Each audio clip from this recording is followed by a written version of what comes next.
इस बीच मुख्यमंत्री योगी आदित्यनाथ इस समय अपने गृह क्षेत्र गोरखपुर में पूजा अर्चना कर रहे हैं। मुख्यमंत्री योगी आदित्यनाथ आज भोले बाबा शिवजी जी की विशेष पूजा अर्चना कर रहे हैं। आज महाशिवरात्रि और आज महाकुंभ का समापन भी, ऐसे में आज का दिन विशेष महत्व रखता है। मुख्यमंत्री योगी आदित्यनाथ की मंत्रोच्चारण के बीच में पूरे विधि विधान के साथ शिवजी जी के शिवलिंग पर उनके रुद्राभिषेक की ये तस्वीरें आप देख रहे हैं। अपने गृह क्षेत्र में मौजूद मुख्यमंत्री योगी आदित्यनाथ आज सुबह सबसे पहले प्रयागराज महाकुंभ की उन व्यवस्थाओं को जान रहे थे जिसके लिए तैयारियां की गई थी। आज अंतिम स्नान, प्रयागराज महाकुंभ का अंतिम दिन, जिसके लिए अपने घर से, अपने आवास से मॉनिटरिंग कर रहे थे और सीसीटीवी कैमरे, ड्रोन की मदद से जैसे चौतरफा चप्पे चप्पे पर सुरक्षा के इंतज़ाम हैं, प्रशासन की व्यवस्थाएं हैं श्रद्धालुओं के लिए, चाहे वो घाट में डुबकी लगाने को लेकर है, चाहे साफ सफाई को लेकर है, चाहे उनकी सुरक्षा को लेकर है, चाहे वो आम हो चाहे वो खास हो, उन सभी व्यवस्थाओं को मुख्यमंत्री आज सुबह जान रहे थे। और इस समय मुख्यमंत्री योगी आदित्यनाथ विशेष पूजन कर रहे हैं भोले बाबा का। राम गोपाल और जानकारी देंगे। राम गोपाल, मुख्यमंत्री योगी आदित्यनाथ इस समय भक्ति में लीन नजर आ रहे हैं, जलाभिषेक कर रहे हैं भोले बाबा का।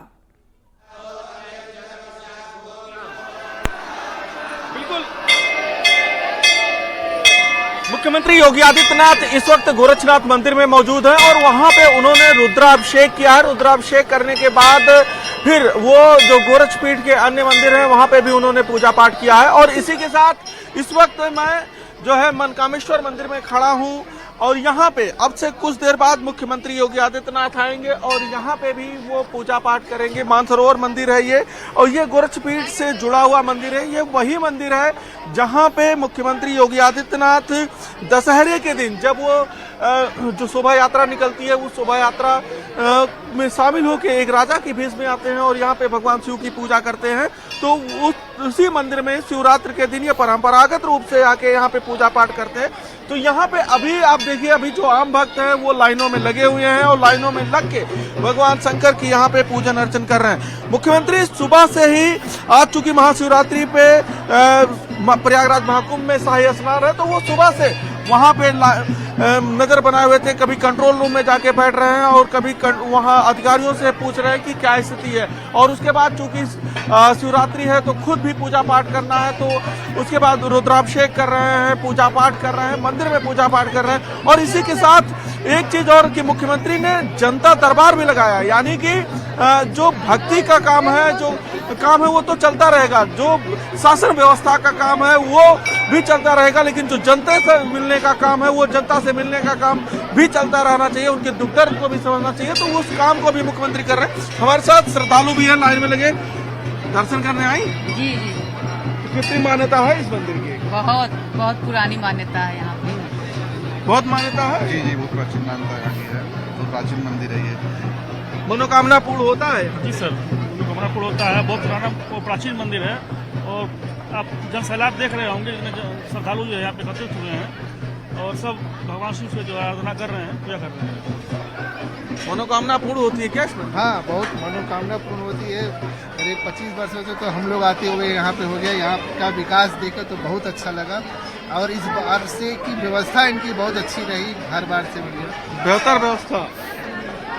अभी इनके साथ तो यहाँ पे जो श्रद्धालु हैं वो व्यवस्थाओं से खुश हैं और चूंकि पूजा पाठ चल रहा है, आपसे कुछ देर बाद खुद मुख्यमंत्री यहाँ पे आएंगे, पूजा पाठ करेंगे और इसी के साथ गोरखपुर शहर के जो अन्य मंदिर हैं वहाँ पे जाएंगे। झारखंडी महादेव जाएंगे, झारखंडी महादेव के साथ साथ मुख्यमंत्री योगी आदित्यनाथ मुक्तेश्वर नाथ मंदिर भी जाएंगे और फिर वहां से जो चौक माफी का एक इलाका है, कैंपियरगंज विधानसभा क्षेत्र में पड़ता है, वहां पे जाएंगे। वहां पे भगवान दुधेश्वर नाथ महादेव की पूजा करेंगे और फिर भरोहिया मंदिर में पूजा करेंगे और फिर चौक माफी पे जाके पूजा पाठ करेंगे। तो इस तरीके से मुख्यमंत्री योगी आदित्यनाथ आज पूरा दिन भगवान शिव की आराधना करेंगे। चूंकि जो गोरक्षपीठ है, गोरक्षपीठ में गोरक्षपीठाधीश्वर जो है भगवान गोरक्षनाथ का प्रतिनिधि माना जाता है और भगवान गोरक्षनाथ को जो है भगवान शिव का अवतार माना जाता है। बिल्कुल राम गोपाल, और देखिए सिर्फ आज गोरखपुर वासी नहीं बल्कि प्रदेश के मुख्यमंत्री जिनका गृह क्षेत्र है गोरखपुर, वो भी इस समय विशेष पूजन में लीन नजर आ रहे हैं। मैं आऊंगी आपके पास, नितिका के पास चलते हैं जो कि हमारे साथ लखनऊ से लाइव है। नितिका, आप इस समय लखनऊ के किस प्राचीन मंदिर के बाहर से हमारे साथ लाइव जुड़ी हैं? क्योंकि आपके पीछे हम देख सकते हैं प्रचंड भीड़ है जिसको हम व्यवस्थित तरीके से लाइनों में आगे बढ़ते हुए देख पा रहे हैं। आप इन भक्तों से भी बात करिए, तस्वीरें भी दिखाइए और बताइए कि कितने उत्साहित आज भोले के भक्त हैं। ये देखिए उत्साह किस तरह का है वो आप इन तस्वीरों से अंदाजा लगा सकते हैं, क्योंकि यहाँ पर मंदिर प्रांगण में तो भीड़ है ही, उससे भी कहीं ज्यादा भीड़ मंदिर प्रांगण के बाहर है, जहाँ कई किलोमीटर लंबी लाइनें लगी हैं। लगातार मंदिर में अनाउंसमेंट हो रही है कि जो भक्त हैं वो जैसे दर्शन करते हैं वैसे ही यहाँ से बाहर निकले, जिससे कि बाकी के जो लोग बाहर आदि से खड़े हैं उनको भी मौका मिले और वो भी महादेव के दर्शन कर सके। यहाँ पर दूर दूर से लोग पहुंचते हैं। मलकामेश्वर मंदिर में मौजूद हैं, लखनऊ का मंदिर है जहाँ पर ये तमाम लोग दर्शन करके पूजन करके बाहर निकले हैं। आपको महादेव के दर्शन भी कराते हैं, क्योंकि शिव पार्वती के विवाह उत्सव का जो समारोह है वो यहाँ पर मंदिर में काफी धूमधाम से मनाया जाता है। पूरे मंदिर को सजाया गया, पूरे मंदिर प्रांगण को सजाया गया है। हल्दी मेहंदी की रस्म हुई थी, जिस तरह से पूरे विधि विधान से किसी भी विवाह उत्सव में चीजें होती हैं, उसी तरह से यहाँ पर मलकामेश्वर में इसको मनाया जाता है। और यहाँ पर आप देखेंगे कि जो भक्त हैं वो दूर दूर से यहाँ पर मंदिर में पहुंचे हुए हैं।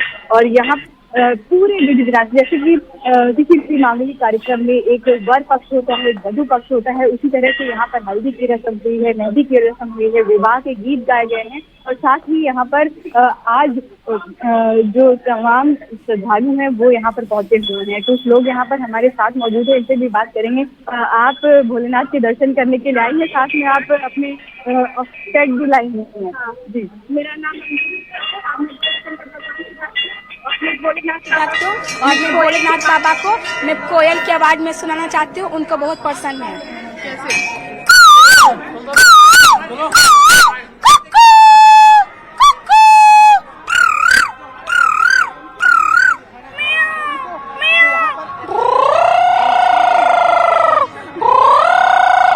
आप अपना पेट भी साथ में लाई हैं, दर्शन कराने हैं, हो गया आपके दर्शन? अभी नहीं, अभी दर्शन करना है। अच्छा, ठीक है। तो यहाँ पर देखिए आपको आगे भी हम तस्वीरें दिखाते हैं कि किस तरह से अमित गंजू के पास चलते हैं, कानपुर से हमारे साथ लाइव है अमित गंजू। कानपुर वासी आज कितने उत्साहित हैं भोले बाबा का जलाभिषेक करने के लिए? मंदिरों में कितनी भीड़ है, कितनी लंबी लंबी कतारें हैं, वो तो आप दिखाइए। आपके पीछे तो हम सुरक्षा बल भी भारी संख्या में देख सकते हैं। देखिए कंचन जी, मैं आपको बताना चाहूंगा कि उनको हर शिवालय में भक्तों का तांता लगा कानपुर इस आनंदेश्वर मंदिर की बात करें, मैंने अपने गंगा के किनारे बना हुआ ये आनंदेश्वर मंदिर है। इसे मिनी काशी कहा जाता है। और यहाँ 12 बजे रात से एक लंबी लाइनें लगी, जो 2 किलोमीटर लंबी लाइन है। और मैं कैमरा से कहूँगा जहाँ तक कैमरे की नजर आ रही है श्रद्धालु और श्रद्धालु देखे जा सकते हैं। 300 करके इन श्रद्धालुओं को अंदर भेजा जा रहा है, क्योंकि धक्का नाव को स्टेपेड नाव उसका विशेष ध्यान रखा गया। और जहाँ तक देखा जा सकता है सुरक्षा के इंतजाम किए गए। हम इनसे बात करने की कोशिश करेंगे। मिस्टर वाजपेयी हमारे साथ हैं। और ये सर, कैसे आप लोग देख रहे हैं आज का दिन, कैसे देख रहे हैं? और जिला प्रशासन, मंदिर प्रशासन ने जो भी इंतजाम किए हैं बहुत अच्छे हैं और सभी लोग अच्छे से दर्शन कर रहे हैं। महिला और जो बुजुर्ग है उनके लिए हमारे पार्षद जी हैं जो स्वयं खड़े हुए हैं और जो ऐसे लोग नवा रहे हैं। आऊंगी आपके पास अमित गंजू। हमारे साथ इस समय जगत गुरु सतीशाचार्य जी महाराज जी जुड़ गए हैं। स्वागत है सर आपका न्यूज 18 पर, और आपको सबसे पहले ढेरों शुभकामनाएं आज महाशिवरात्रि की। आपसे समझना चाहेंगे आज का दिन कितना और विशेष हो जाता है। महाशिवरात्रि तो है ही, लेकिन महाकुंभ के समापन पर महाशिवरात्रि का होना कितना महत्व रखता है? जी बहन कंचन, सबसे पहले बहुत शुभकामनाएं आपको महाशिवरात्रि की, आपको और आपके ढेरों तमामों करोड़ों करोड़ों दर्शकों को, क्योंकि इस संसार में आप लोगों ने जो अलौकिक काम किया है, आपने समूचे विश्व को सत्य और वास्तविकता सत्यापित करके दिखाने का काम किया है। महादेव का नाम एक सत्य के आशीष भी है। सत्य के स्वामी भी हैं। तो उनका उस स्वरूप का दर्शन करता हुआ मैं आप सबको बहुत आशीष देता हूं कि आप ऐसे अलौकिक काम करें। और आज की शुभकामनाएं, आज का जो ये महापर्व है बहन कंचन, ये बहुत अलौकिक है। ये केवल पर्व नहीं है इसको, बल्कि महापर्व भी कहना केवल सामान्य बात होगी। आज महादेव का विवाहोत्सव का वो दिन है, बात इतनी सी भी नहीं। ये महाकुंभ का अंतिम दिवस और ये अलौकिक नक्षत्रों का दर्शन है। ग्रह नक्षत्र अपने आप में एक निश्चित राशि पर, मकर जो 12 राशियों में से एक प्रमुख राशि है जिस पर कुछ सर्वाधिक बड़े ग्रह माघ, मकर, रवि, शुभ गति हुई, तीर्थपति आव सब कोई। ये जब बहुत बड़ी ग्रहों की समूह की टोली एक सुनिश्चित ग्रह नक्षत्र पर, एक सुनिश्चित राशि पर जब भोग करती है, तब ये महापर्व इस प्रकार का आता है। और ये सामान्य शिवरात्रि नहीं है इस बार की ग्रह नक्षत्रों के आधार पर भी और आध्यात्मिकता के आधार पर तो ये वही दिन है, ये वही नक्षत्र है, ये वही काल है जिस समय महादेव का विवाह हुआ था। हर वर्ष हम लोग केवल उस दिवस को मनाते हैं, हर वर्ष केवल और केवल हम लोग उस काल को, उस समय को मनाते हैं। इस बार वही दिन पड़ा, वही नक्षत्र पड़ा, वही अलौकिकता आई जो उस दिन थी जब महादेव का विवाह हुआ। इसलिए यह दिन सर्वाधिक अलौकिक और दिव्य है। बहन कंचन, एक छोटी सी बात कह के मैं अपनी बात पूरी करूं यहां पर। यह महाशिवरात्रि विष और अमृत की गाथा है। यहां पर पाप से पुण्य के जाने का वो जो सेतु है वो आपको मिल जाता है। इस एक दिन निराहार करने से, एक दिन इसका दर्शन करने से, एक दिन दान पुण्य करने से, एक दिन शिव उपासना करने से आप उस पूरी की पूरी व्यवस्था में सूत्रपात के आधारी बन जाते हैं। ठीक है, अब आपने अमृत की बात करी है तो महाकुंभ का जिक्र करना पड़ेगा, क्योंकि देखिए जब हम साल 2025 की बात करते हैं, इस साल का आगाज ही आध्यात्म के लिहाज से, हिंदुत्व के लिहाज से, सनातन के लिहाज से बहुत सुंदर हुआ।